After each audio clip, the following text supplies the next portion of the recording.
So our buddy Max calls himself an 8, so he says he's not so good looking and he's not so popular, but there's a girl in his high school who's really good looking, a 10, and really popular, hangs out with all the cool kids. And even he rolls his eyes when he uses that term because it denotes or points to this idea of hierarchy or caste system that we put ourselves into, or we tend to fall into, that begins at about high school.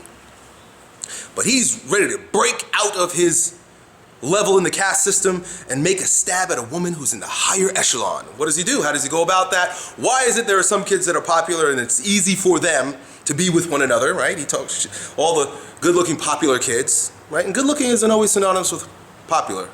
But all the kids in the cool category seem to get along real well, and the guys that are cool talk to her, and he's kind of not so recognizable.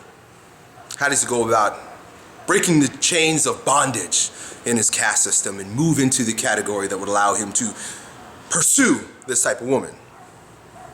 This whole idea of caste system is interesting, and I tend to think that it comes less from our abilities as human beings or even our God-given gifts like strength or the way we look, and more of the either conscious or unconscious holding on to and developing a concept that was produced by a guy named Carl Jung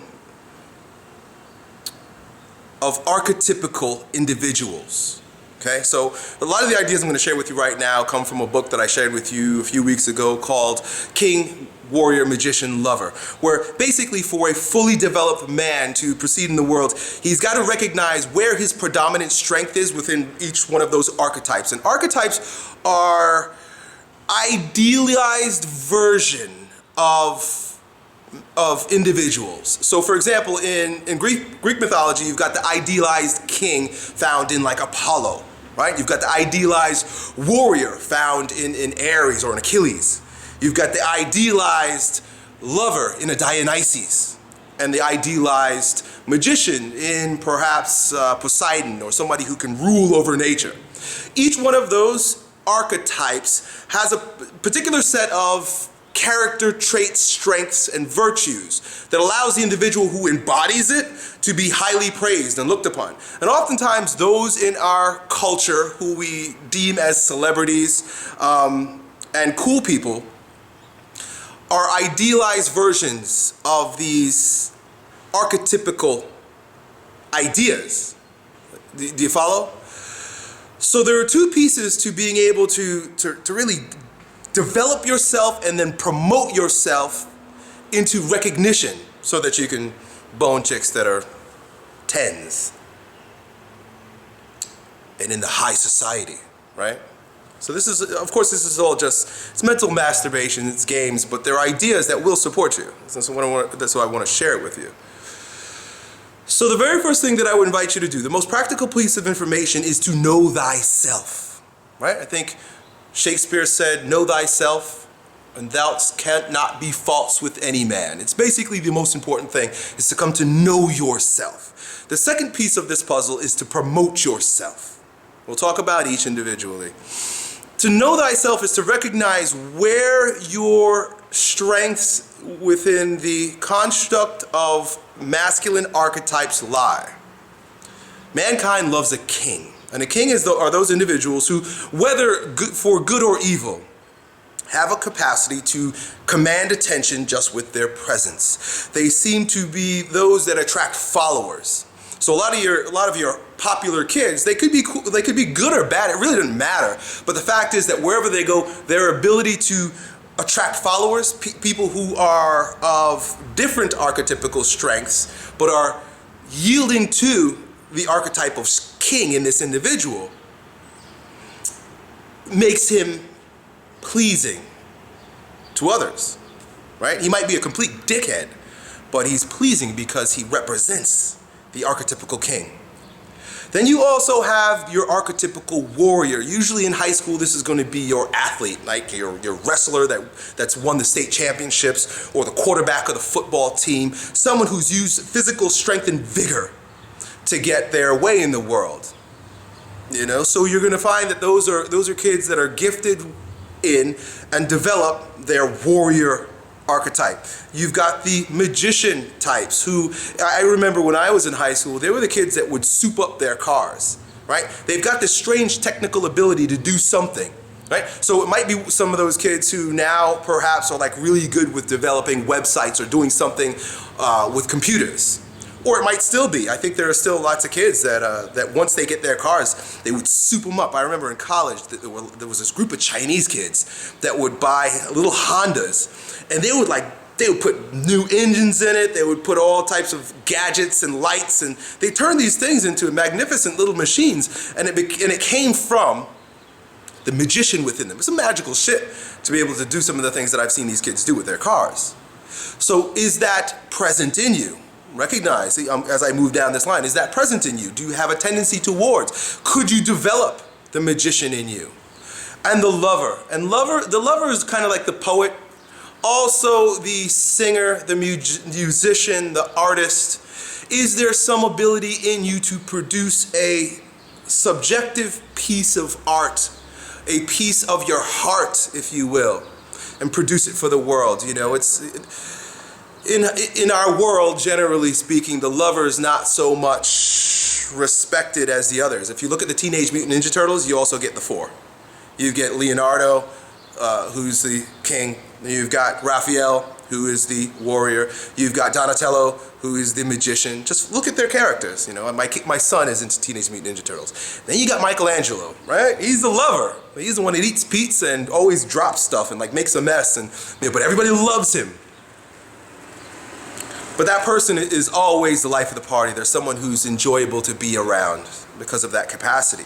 So when I say know thyself, what I invite you to do is explore yourself in each one of those realms and find out which one do you have a tendency towards and which ones might you need to develop just a little bit more. The reason being, once again, is that mankind, humankind, women, tend to love archetypes, tend to love people who embody an ideal when it comes to character.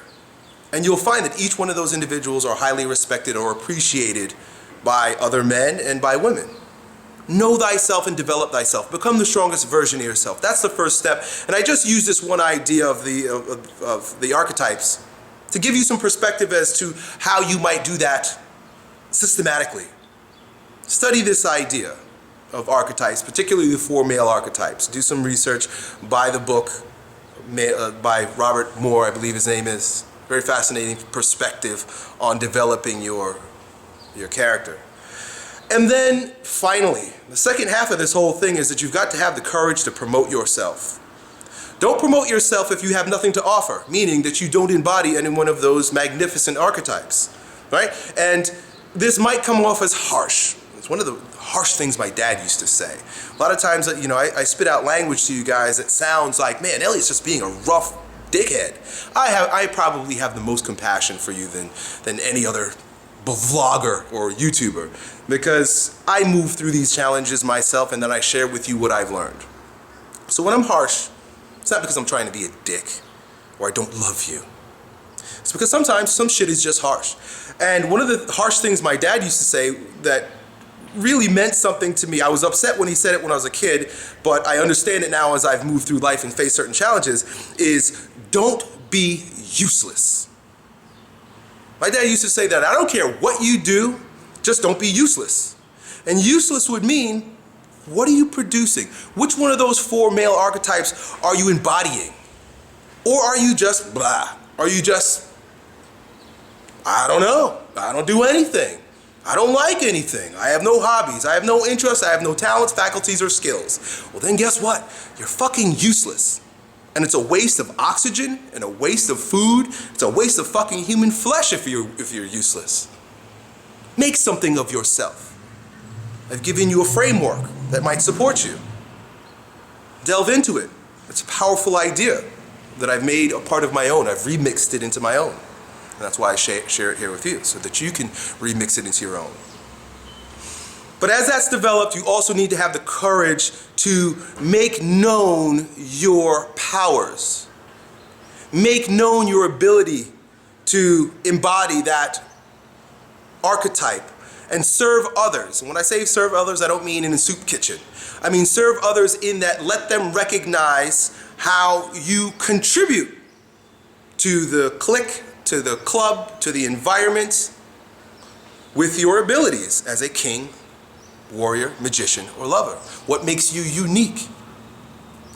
Back to trying to date this woman. When she sees that this man is up to something, he has value to him. He's a very powerful leader, right? He's an incredible athlete. He's got this incredible technical skill. Or he's just fun to be around. He makes everybody happy. Michelangelo. Then she's going to be attracted to you. Don't develop your skills in private. Don't develop your skills and I think there's, in the Bible, I think St. Paul once says, nobody lights a candle and puts it under the table. You light a candle so that you can illuminate the room. Light your candle, develop yourself, and make known your powers. Make known your powers.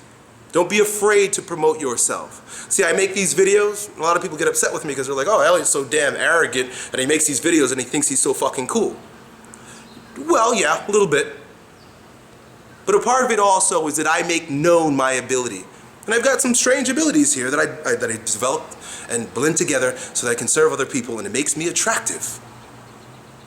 Own it that way. Be confident in that way.